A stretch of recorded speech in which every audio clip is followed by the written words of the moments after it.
Okay, this is a reading that I feel very bad about, but I don't know. It's just because it's about Christianity. I don't always like to, get involved with such a conversation because I'm like, I'm not trying to say anything bad about religion. I'm trying to just add to the conversation, kind of like a open discussion on those complicated ideas and how it relates to other things. How Christianity can have sexism in it. I'm not actually trying to say anything being bad. It's just that these conversations need to be said. So I'm adding to this conversation. And I have a few things to say about like angels. I have like even the desire to be an angel. Whether you're just someone who fantasizes about it, whether you're just someone who wants to be one, or you think it sounds cool. More specifically though, if you really want to actually be one, there's this weird thing that happens that I've literally seen this happen like over and over by the way. Even people who choose to be good. You know how sometimes it can be out of a state of fear? So let's say you just want to like be a good person, you want to have fun, but then if something's ruined, then all of a sudden you have to be serious. But it's only if something gets ruined that you have to be all serious.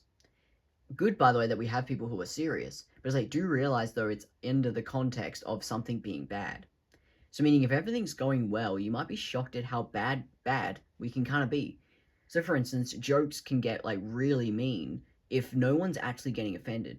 If someone's actually getting offended, it starts being like contextual. It starts being like you can be mean to them, but they end up having to have their own self respect, or they have to end up removing themselves, or they have to how do I describe this? Someone else has to stand up for them, or they have to stand up for themselves, and it starts being like it's about that anyway. And if it actually gets too mean, then it actually stops though. But usually though, it stays as drama though. By the way, some people don't like this. They try and hold that back from people. They go, "Oh, you're not supposed to say mean things," but it's like, yeah, but even if it's harsh, people kind of do need that feedback because they need to learn how to stand up for themselves. Different, by the way, if someone's trying to teach you, no, not that. Like, oh, you need to learn how to stand up for yourself. This ain't right. This is like narcissism. Oh, I'm helping you. No, you're just being mean and that's your excuse. Anyway, 222. You're just mean, that's your excuse. 222. Anyway, but basically, so as you can tell, there's a context with it being. So there's the whole thing with like people standing up for themselves, people standing up for others. There's all that, right? It's only if something's really bad do you actually have to be that serious that you have to be completely separate. So this is why when someone like wants to be really good or something, it's like, is that really a good thing though? Even the desire to be an angel, to the desire to be Christian, I'm like, yeah, but that literally means you're separate. So like, and then make this again back to let me try and make this about sexism. People have mentioned about how religion, especially Christianity, it seems to be good for masculine energy. Masculine things, men, even like specifically men, not just masculine, but more specifically actually men. Because men have to kind of like earn their masculinity. Girls are born with masculine and feminine energies naturally. Energetically, they naturally have this energy. Men have to contextually through lifetime earn it. That's the difference between men and women. So a man can be masculine or feminine, but he kind of earns it or discovers it or earns it. Girls get to kind of already have these energies, and then they will feel that the way that they feel about whether they feel like they've been more masculine or more feminine.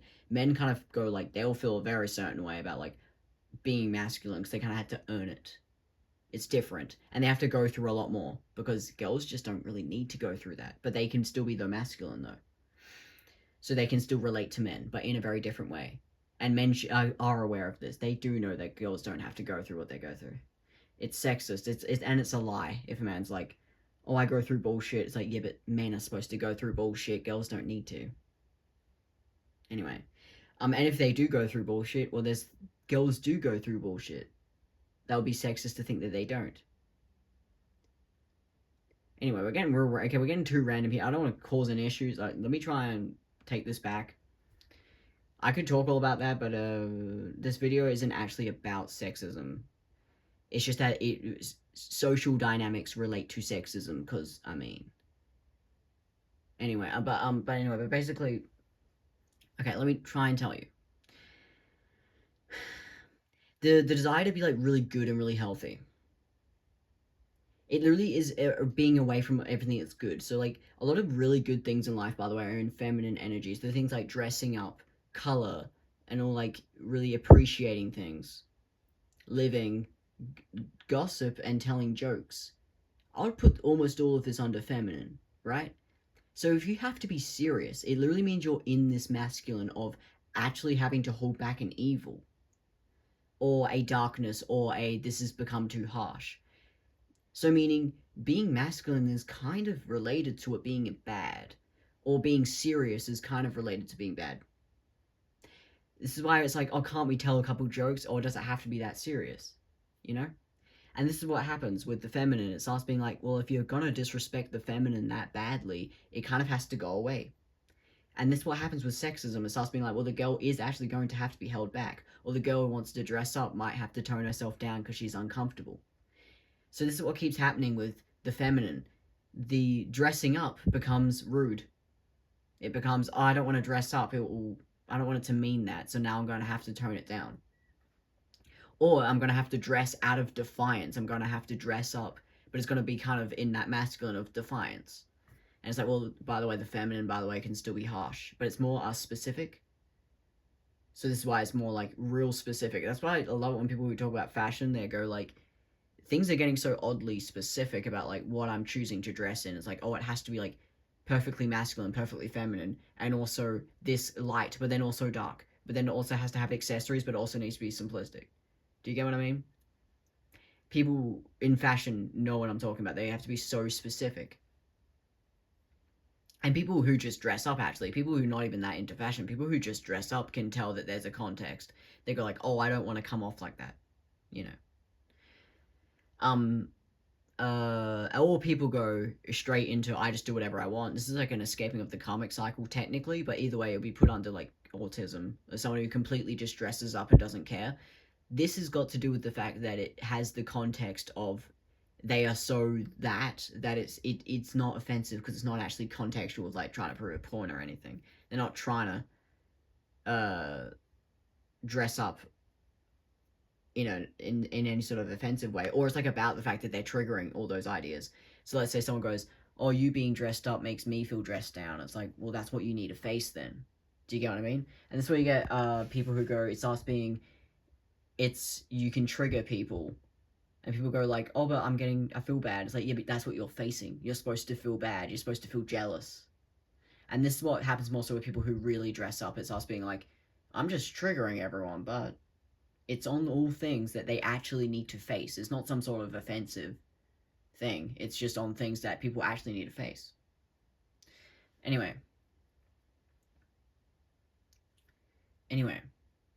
So even humor and jokes can trigger people, but actual terrible, mean jokes, they're actually just bad. And then it's like, well, now it's just terrible. I guess the difference between ick versus cringe. That's another one. Anyway, so humor's great, changes perspective. Actual rudeness and being like, oh, I'm just joking, this is just terrible. That's just an excuse. Anyway. And I'll put that under ick, and I'll put actual humor under just like good things, or like cringe, I guess. You know, because embrace your cringe. But get rid of the ick. Ill. No. But anyway, so this is what I mean. Like, when people go like, oh, I'm such a good person, I'm like, but is it a good thing? Like, this is the question I'm asking. I'm like, is it a good thing to be a good person? Because being a good person is correlated with something being terrible. To actually have to be a good person. That means that you're having to hold back from things to make sure that things don't get ruined, or to hold back from dressing up because you actually have to be humble because it will ruin it. So meaning it's related to things being ruined, related to things being um just like said wrong, done wrong. You have to start being like, I'm not involved. And obviously I guess you get painted as a good person because you might make something of it. So you might even be a smart person who writes things even. But it's like, yeah, but some people are like, yeah, but there's still something inherently bad about it. And this is what's happening with me being like a good person. I'm like, it's always related to the context of me letting go and getting rid of something because something was ruined for me. And I'm like, I don't really think that that's a good thing. Even if I'm all wearing brown, even. I don't know. I see it in my color theory. Anyway, I'm not going to get into my color theory right now. My color theory? Is it mine? It's not mine. My color theory. What? I guess maybe I have my own different one. Anyway, but anyway. Yeah, so me desiring to be like an angel, it's literally just like, that just means that you're like so sick of being a person with the context of being able to tell jokes and have fun that you've chosen, I would rather be in the context of transmutation, because that's what angels do, by the way. They like hold the evil and then it like transmutes. But you see how this is inherently separate? It's kind of like a guard. It's like they're only there because there's people trying to kill people in the castle, and there's a whole bunch of misinterpretations, so we have guards. That's not actually, that only has to exist contextually. So to be like, oh, I want to be an angel, it sounds good for a second, but it also is like, that's inherently related to like evil. It's inherently related to 1111. Maybe I'm just pointing out the numbers for funsies. Maybe it resonates anyway. But anyway, I actually see the spirituality in this all the time. But with myself though, harder for me to see it in myself. I see it in other people when they kind of compromise and go, "Oh, I'm gonna be a good person." I'm like, yeah, but that's a compromise. You're doing it out of um having to kind of go say no to other people to be like, I'm not gonna tell jokes because goddamn, y'all have ruined it. That's not a good thing. But I find it harder though for me to see it myself, and I don't know why, because it's so obvious. Even when I look back on my younger self, when I randomly had a time, by the way, where I pretty much just completely changed as a person, and I was almost like, I just want to be healthy. I don't want any of this. Like even Red and Black, I was like, for me at that time, I was like, Red and Black has become a thing for me to just kind of like, black being a way for me to cover myself up, and red being a way for me to enjoy just very being able to get a color scheme out, which is good that I can, even still to this day, I still use raw umber black and red and white for like an undercoat. But I'm not kidding when I say it's an undercoat. It's not what I want, because I was a painter, by the way, back then. Anyway, so I did like red and black. But I was like, it's literally because I desire other color schemes, but I'm using red and black just because that's what I'm used to. And I'm like, I don't want it to be because it's what I'm used to. And I remember noticing it by the instantly, by the way.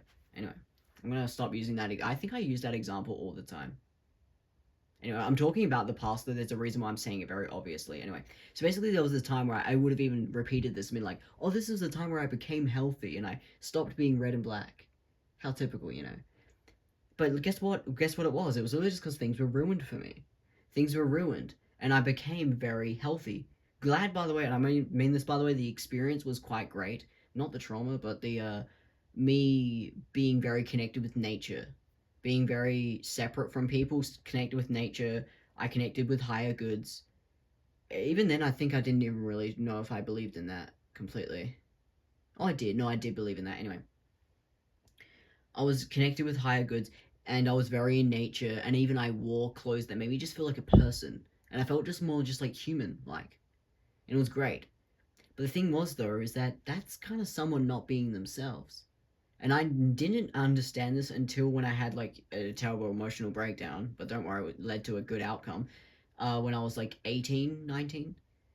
This was like a turning point. I can get into my life story if you want me to. But to put it simply, though, this was a complete tunnel vision of I am not a part of any of this, but I also had all these remembrances. Like I remembered who I was, and all of a sudden, all these sweet things like being connected with nature sounded like almost ridiculous. Like I was like, oh, connecting with nature. I mean, good for me back then, but I was like, no, I'm in the modern world. Like I'm in the modern world. And obviously, again, it did start to lean a bit into superficial things, but I was like, no, even things that are deemed as superficial are simply are connecting with yourself. It's not superficial to draw, especially being into fashion. That's not superficial. It's only if you're doing it out of superficial things, like trying to get praise in a certain way. But even then, though, if you're trying to make yourself a way, make it a career, I mean, whatever. See how it starts being like, it depends whether you're doing it superficially or not. Anyway. But for me, it was more artwork. But I was designing things, and I felt so cool too. Like, it was like, this is so important. And this was something I hadn't done in forever, because I'd been someone who kind of was letting go of those things. And I deemed that as healthy back then, letting go of those things, not telling jokes and being a good person. Luckily, I was not insufferable. I still definitely let myself be a person. I was not the nice person who was like, oh, I'm a good person. That was earlier when I was like emo. I was like that when I was like 13. I don't know. I grew out of it. But I'm not going to say it was still a big deal though to realize that being a good person is an identity and that I wasn't doing that. But that's what I mean though. I still try. That's what I mean. I went into I'm going to be even more of a good person. See how this still sounds unhealthy? The irony is that I did a good job. I actually did. I was connected with higher goods. I was connected with nature. I was actually a good person. I actually gave like genuine advice, not just like, oh, I'm helping you and make you feel better for a second. No, I actually gave actual good advice. I think even people pleasers sometimes struggle with this. They go, yeah, but I wasn't just some people just have the people pleaser where they're just saying what they're supposed to, and this is like a dissociation, like you're just saying what you're supposed to. Anyway, very dissociative, you know. But some people though go, this is the people who get kind of confused. Some people pleasers, some people who are like people pleasers, go like, yeah, but I'm actually helpful though. You can't just call me a people pleaser because I actually am giving people really good advice. And this is a weird one. I say to figure it out is to realize that you can give good advice without being a people pleaser. I mean, so you have to just figure out socially stop doing the dissociative thing where you just say what you're supposed to, but instead start actually standing up for yourself. So meaning it's more like changing the mindset. But the irony though, if you change all the mindset, your intentions of being good at giving good advice will have a completely different context. And then you won't be a people pleaser anymore. Anyway, you have to just stand up for yourself. Socially, you know how they say respond, not react? That's what people pleasers need. They need to respond, not react. Because for them, reacting is saying what they're supposed to. Responding is actually standing up for yourself. So, like, for instance, if you actually respond to a situation, the only problem is, though, is that, to be honest, actually, secret third option. There's one problem with the whole responding, not reacting when it comes to people pleasers, is that they're already someone who probably thinks and before they talk. And I'm like, you actually should be, for the secret third option, stop thinking before you talk. Actually, instead of the whole responding, not reacting, no, let yourself react, actually. See, look, there you go. If you're a people pleaser, let yourself react. Oh, that's so weird. I guess maybe you can switch between the two, whether you want to be the respond, not react, or whether you want to be the react, not respond. Because I would say people pleasers are already people who overthink.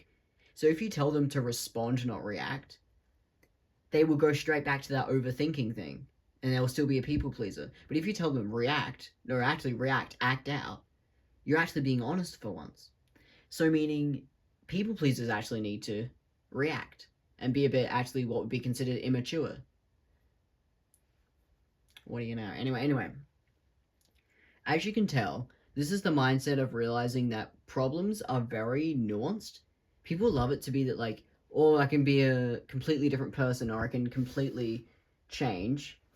But what if I were to tell you though, again, I hope you know what I'm referring to. You know when people kind of like, they want someone else's advice. It's like the only thing that changes your life is a lot of time those little things. Those nuances are the only thing that changes your life. Maybe that's a weird thing to say. Because I guess you could say, no, if you do something, if you do a lot, your life will change. But I'm not going to say you're better off realizing that only little things in your life can change everything. It's only the little things that change your life. There's nothing else. Maybe that sounds like a ridiculous thing to say, but like, again, remember, even the inspired action thing that I was mentioning very early in this video, it only adds up over time. So you see how that's an illusion? Time is an illusion. So meaning it's only the current moment and you it's in the little things. If it adds up over time, that means you're sticking to it. And that timeline, by the way, will start to do it for you. But, you know, if you don't want to look at that, you don't have to go there. But basically, time is literally an illusion. The current moment, you literally just say what you're supposed to and do what you're supposed to. And you know You know that it's you are making sure you're making the right choice. You're not dissociating. You're not, or you're letting yourself actually speak more and being a bit what would be considered immature. But you're letting yourself exist, be seen, letting yourself be seen. This aligns you with that, and then it will add up over time. And if you go, oh, I'm not someone who works enough, it's like you literally can just take inspired action and then it will add up over time. You don't even need to think or do anything.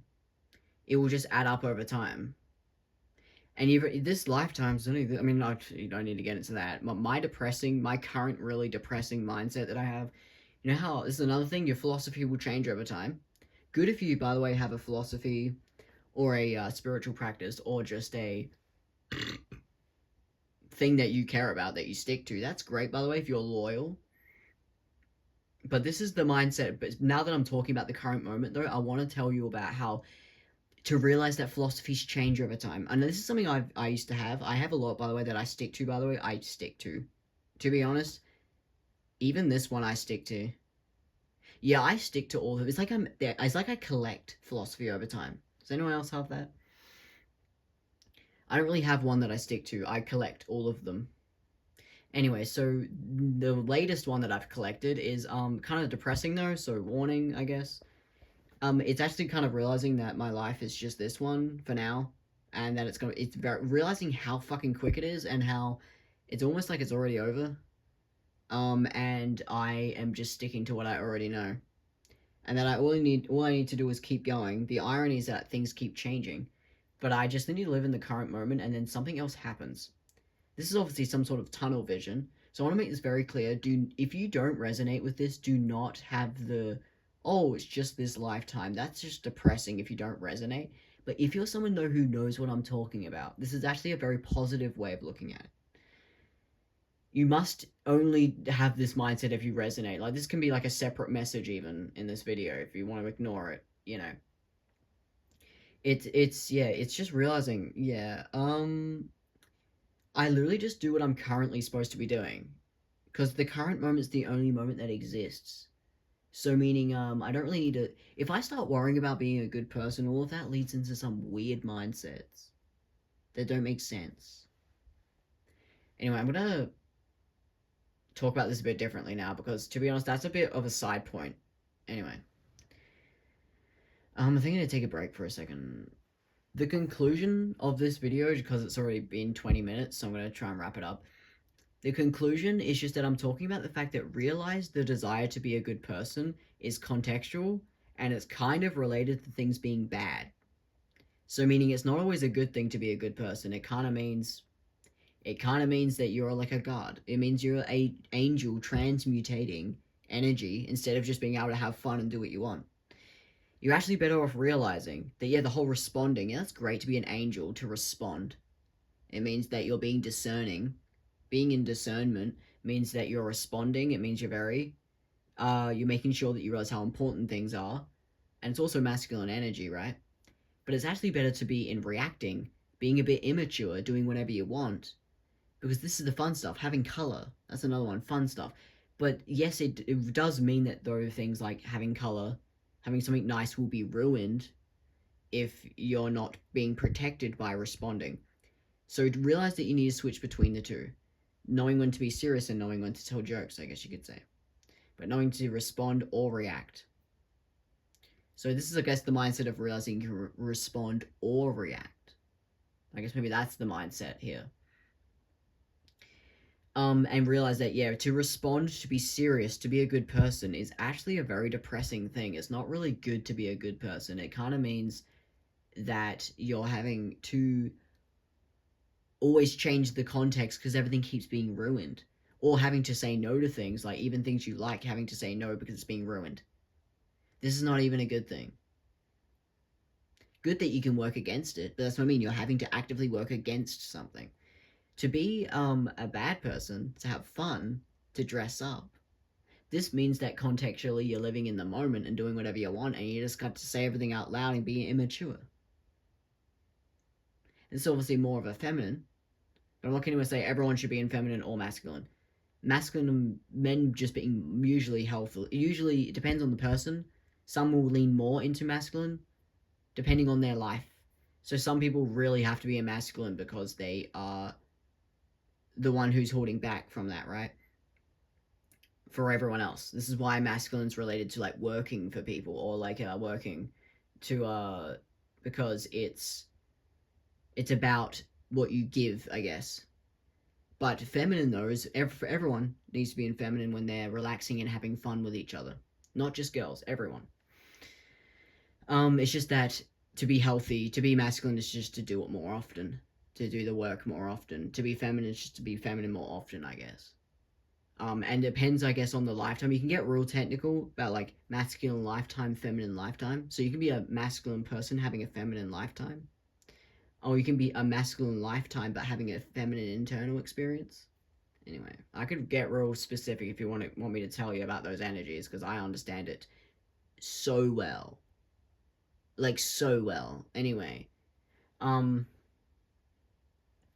and people, yeah, gender roles are literally so related to, do you know how many gender roles are just based on jealousy? These gender roles are contextual. You can't just be like, oh, you're not supposed to say that because there was a time where you shouldn't. If you're holding people back, this is what happens with gender roles. They'll be like, oh, men do this, girls do this. And I'm like, that's unhealthy. You can't look at life like that because it's what if I were to tell you some of the traits that men have to have was because of the way life was back then. You could definitely say men are more in this because they are always facing this bad thing, and men are not raised even at all these days to even understand this for some reason. And so meaning this is where you get the immaturity. With that said, immaturity is related to men, by the way. That's just how it works spiritually. But either way, though, they're supposed to actually know that they're supposed to be immature, and then also learn how to actually know to do the right thing. They're actually supposed to know these things. And then, when it comes to feminine, the whole sexism thing of holding back the feminine doesn't make sense because girls are supposed to do whatever they want. It just means that contextually, if something is ruined, this is where they tone themselves down. So, meaning the gender roles of telling girls what to do make no sense. Gender roles are contextual. Masculine and feminine is oh, wait, we're getting way into this. I'm gonna have to make a separate video. Sorry, let me have a part two, I guess.